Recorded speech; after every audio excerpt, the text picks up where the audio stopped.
మోసాలు చేస్తున్న అంతర్రాష్ట్ర ముఠా అరెస్ట్ అయింది. 6 నిందితుల నుంచి 5 లక్షల నగదు 200 గ్రాముల నకిలీ బంగారం కారు స్వాధీనం చేసుకున్నారు.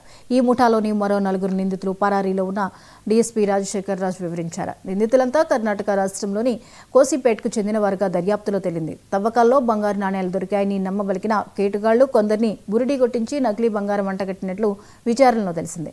మొదట అసలు బంగారం చూపించి డబ్బు తీసుకున్న వెంటనే నకిలీ బంగారం అందజేస్తూ మోసగించారు. కొనుక్కున్న వారు ఇంటికి వెళ్లి పరీక్ష చేయించుకోవడంతో బండారం బయటపడింది. బాధితుల ఫిర్యాదు మేరకు కేసును విచారించి మోసగాళ్లను అరెస్ట్ చేసినట్లు డీఎస్పీ చెప్పారు. Somanarsaiah, Nalgonda CCS inspector Chandrashekar, SI గారు విజయ్, మిరాలగూడ టూటల్ ఇన్స్పెక్టర్ రాంబాబు వీరందరూ కలిసి జరిగింది. దీంట్లో ఈ నిందితులు కర్ణాటకకు చెందిన వాళ్ళు.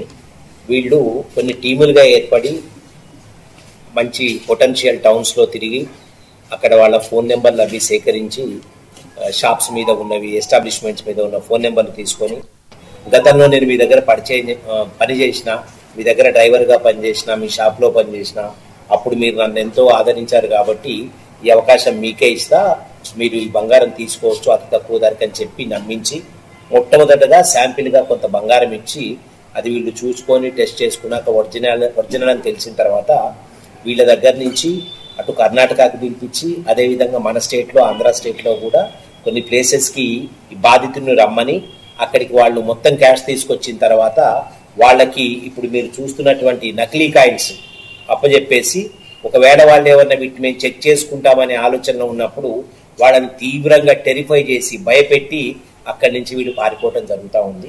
Somanarsaiah, Nalgonda CCS inspector Chandrashekar, SI గారు విజయ్, మిరాలగూడ టూటల్ ఇన్స్పెక్టర్ రాంబాబు. అంబేద్కర్ కోనసీమ జిల్లా ముమ్మిడివరం నియోజకవర్గం